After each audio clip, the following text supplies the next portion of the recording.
Mayong adlaw na sa mga kaigsunan, ang patik sa krus sa agtang sa mga matuhong Katoliko usa ka simbolo o sign sa pagpanalipod.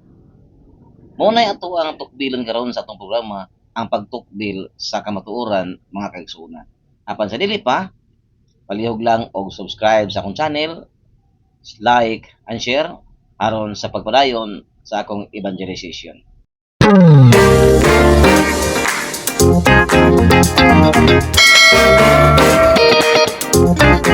Mga kapatid, kung hindi pa kayo nakapag-subscribe sa aking channel, huwag kalimutang pindutin ang aking subscribe button, like and share para magiging updated kayo sa aking mga videos na ipaparating ko sa inyo araw-araw. Mga katotohanan laban sa mga kasinungalingan. Mga kaigsunan, kini si Brother Romel Kabag. Ang akong channel mga kaigsunan, mao ang pagtukbil sa matuoran dias balaang kasulatan base sa mga history o doktrina sa simbahang Katoliko. Dili ingon nga kita ron manggiaway, kundili ang paghatag niini o pagpasabot ngadto sa atong mga kaigsunan, labi na kadtong mga nalubugan sa ilang hunahuna o mga kasing-kasing may tungod sa pagtulunan sa balaang kasulatan o sa simbahan. Uy ng mga kaigsunan, ang uban natong mga kaigsunan moingon nga kuni-kunong pagsayon sa cross nato, pagpatik o pagbutang o pagbutang og abo nga cross, timaan nga cross sa atong agtang panahon sa Ash Wednesday, usa kuno ni siya ka gang sign. Tinuod ba mga kaigsunan nga usa ni ka gang sign or ilaling lubag dala pataka, lubag dala pataka, lubag dala butang-butang, lubag dala pasangin. Ngano man tungod kay kung basahon nato mga kaigsunan ang balaang kasulatan dire sa Ezekiel kapitulo 9 bersikulo 6 hangtod sa bersikulo 4 hangtod sa 6, nagingon diri mga kaigsunan sa 4,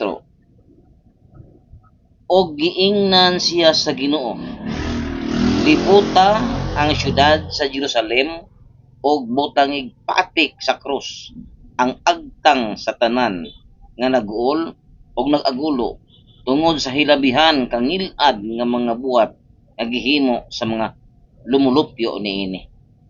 Giingnan usab niya ang uban, sunod kamo kaniya og pamatyan ninyo sa walay kaluoy ang mga nagpuyo sa syudad. Pamatya ang mga tigulang ug ang mga batan-on, ingon man ang mga kabataan og kababayin-an. Apan ayaw ilakip pagpatay kadtong may patik sa krus sa ilang agtang.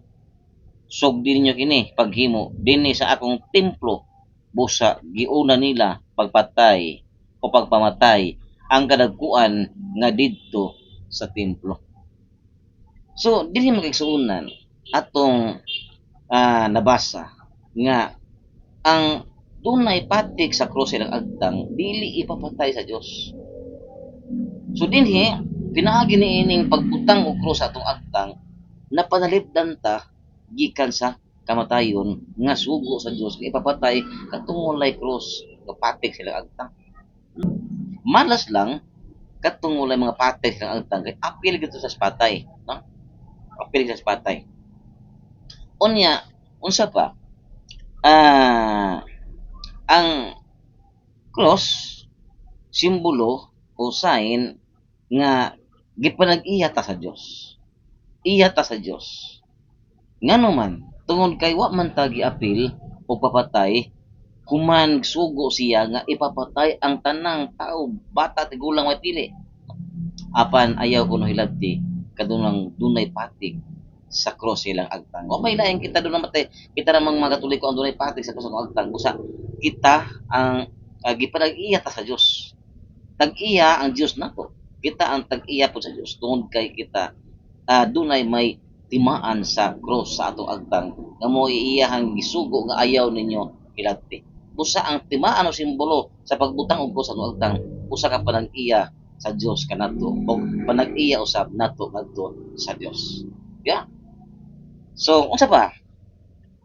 Diri sa pinadayag, no? Pinadayag. Pinadayag Kapitulo 7, versikulo 3, nag-ingon diri mga igsuunan sa Pinadayag Kapitulo 7, versikulo 3. Mingon siya, miingon siya, ayaw hilabti ang yuta, ang dagat ug ang kakahuyan, hangtod nga ang mga sulugoon sa atong Dios kapatikan namo sa ilang agtang. O, tiyaw mo na, no? O gisunginlan ako nga ang napatikan sa silyo sa Dios sa ilang agtang 144,000 gikan sa tanang banay sa Israel. Unsa di ko no? Nangingon diri nga ang o gisuginlan ako nga ang napatikan sa silyo sa Dios sa ilang agtang sa ato pa kining pagpatik dahil sa cross sa ato agtang usa ka silyo sa Dios. Busa kadtong may mga patik o magisuunan sa ilang agtang wala na sila silyo sa Dios. Dili na sila makapanag-iya sa Dios. Dili ko lang Dios makapanag-iya nila tungod kay wala sila silyo isip katawhan sa Dios. No? Iya sa Dios. Unsa pa? Diri sa pinadayag 14:1 nag-ingon diri makaigsuuna. Unya nakita ko ang nating karnero nga nagtindog sa bukid sa Siyon uban ang 144,000 katawo kansang mga agtang gisulatan sa iyang ngalan ug sa ngalan sa iyang amahan. Di mo na. So, dunay mga sign, no? Simbolo. Oh. Sign. May gisulatan lang agtang. Busa, walay laing katoliko dunay simbolo sa cross sa agtang. Walay laing mga matuhon nga katawhan sa Dios nga naakaron. Kita ra yung mga katoliko. No? Kita ra yung mga katoliko ang dunay patik sa cross atong agtang, no? Panahon sa Ash Wednesday tungod kay kana siya nagsimbolo sa kana sa paghinulsol ang Ash Wednesday mo nang gibutangan ang ato ang agtang tungod kay simbolo sa kana sa atong pagpasakit kauban ni Ginoong Kristo.